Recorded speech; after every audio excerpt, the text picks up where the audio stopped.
And good morning. It's Wednesday.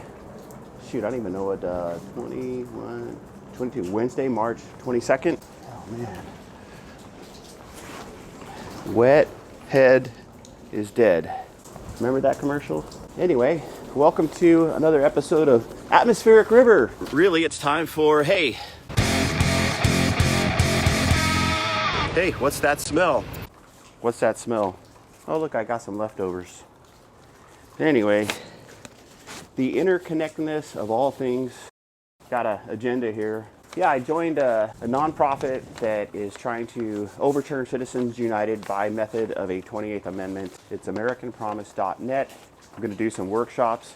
I figured California has enough, I wouldn't say progressive, but middle ground people that have some sane laws that they don't need another politician. So I think I'll just donate my time towards trying to bring about some regulations that will get the money out of politics and give us back our voice. Because if you check out the AmericanPromise.net, you'll see the stats. It pretty much shows that 5 or 6 people are the largest donors and donate over 30% of all election money, and they start all these investigations on people they don't like, falsehoods about people they do like, and it's a big bad circle.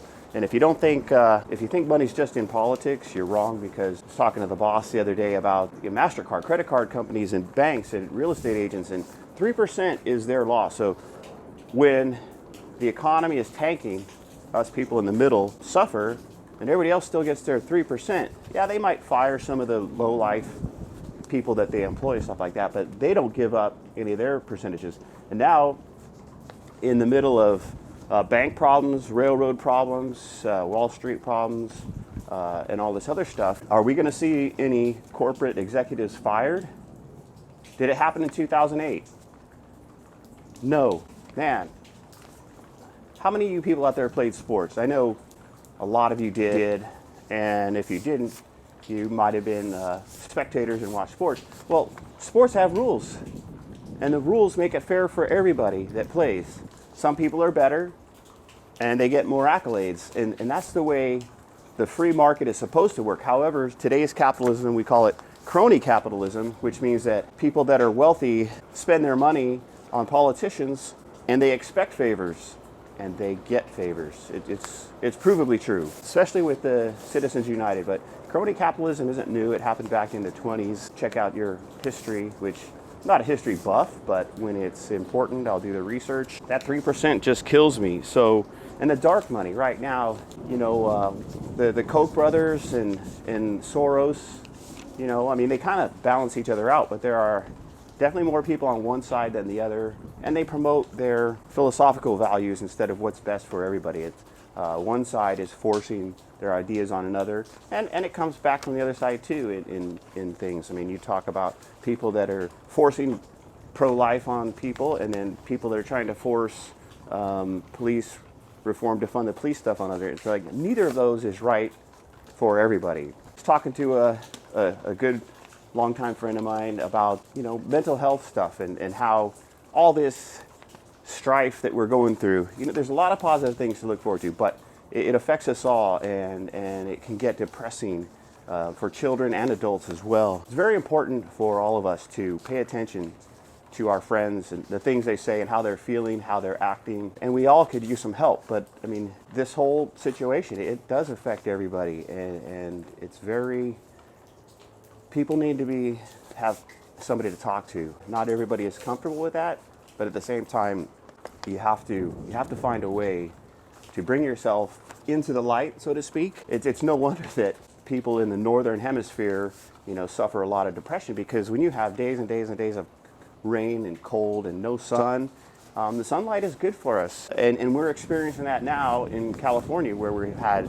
so many days, you know, unprecedented in the history of California, of the rain and the clouds, the darkness, and that has another effect on us too. So if you add that all together with the political strife and the financial strife and everything that we're dealing with, it makes for a bad recipe. So again, the way out of it is to bring back our voices to sanity and stop having crony politics, crony capitalism. And again, if you don't think that dark money isn't affecting the prices of your food, I mean, look at California now. Most of our farms, a lot of our farms are corporate farms, not just California, but Oregon, Washington, and across the United States. There's very few mom and pop farms where the family takes over because honestly, it's hard frickin' work.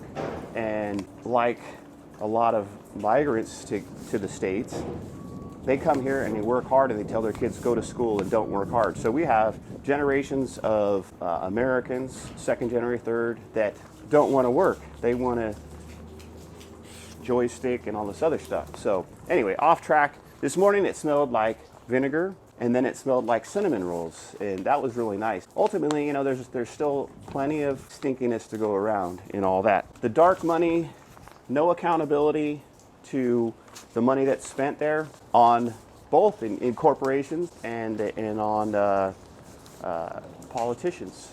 And so people on both sides should be happy to get money out of politics, because right now a lot of money from the western states are flooding the southern states for their stuff, and vice versa. It's if you don't want other people's money coming into your state, you need to get these regulations and reforms going. So look into all that. It's just the things that you hear, believe it or not, we are influenced, and it's called undue influence, especially when people are promoting things that are not true, or they're embellishing things that are mildly true. Anyway, today I also wanted to talk about my buddy Wayne. Wayne Coy is trying to get back on the air, and he's got a GoFundMe page going. He's hoping to get 15 grand to bring about whatever studio situation he needs to get on. I think he's got a radio station or two that's given him some airtime. Just want to say that you know, Wayne's been a great voice for the Bay Area for many, many years, and now I believe it's the Las Vegas area. And of course, being a Raider fan, Las Vegas, we still kind of have our heart with them in that fashion. Although when you look at the emblem on my bike, it's established in 1960, which was a good year for me. Again, we have a representative democracy, which is a democratic republic. Really need to get back to where we can feel like our votes count, that our message counts, and that we can actually call our representatives to get something done. Closing in on 11,000 miles.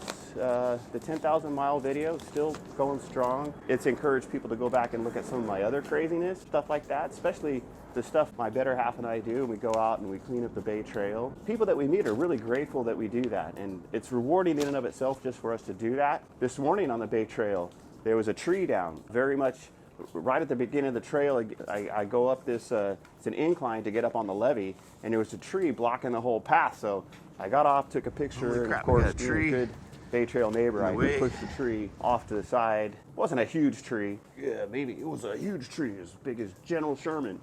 And I pushed it off to the side so that people can safely navigate the Bay Trail. It wasn't a precarious position because there's a turn that takes you off the trail and it goes down, and you really don't see around that turn. And if somebody was coming by on a bicycle, they would go by, and I should have taken that tree and turned it into a hockey stick.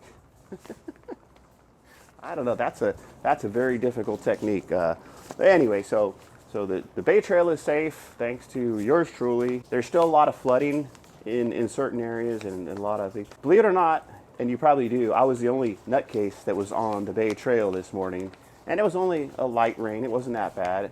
The wind was at my back, so I was very lucky, and it's supposed to be reversing and at my back on the ride home. So hopefully I have a swift ride home, as I finally made it here in almost good time. There were two ladies, friends, that I see on the Bay Trail that were about to get on the Bay Trail as I was coming off the Bay Trail. I definitely think that they're nuts too. So in any case, the interconnect of all things, that's it for What's That Smell? I hope it smells good where you're at in Virginia.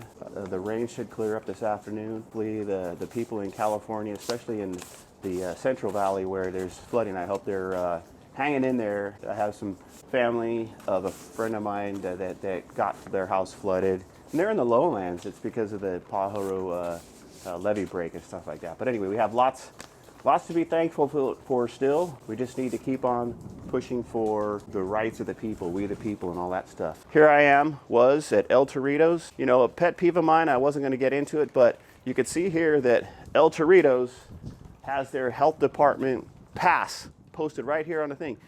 And here in Alameda County, and probably in other places, there's a bunch of pop-up restaurants that are undermining restaurants like this. I'm starting to rant here, but anyway, one of our neighbors brought it up. Where do these people wash their hands?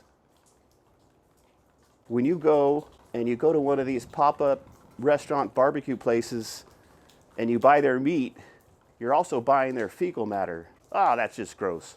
Anyway, stay away from those. Go to health department and past restaurants like El Torito's. All right, that's enough of the rant. Man, that was a sidetrack. Woo, squirrels. All right, love you guys. Have a great day. Thanks for watching.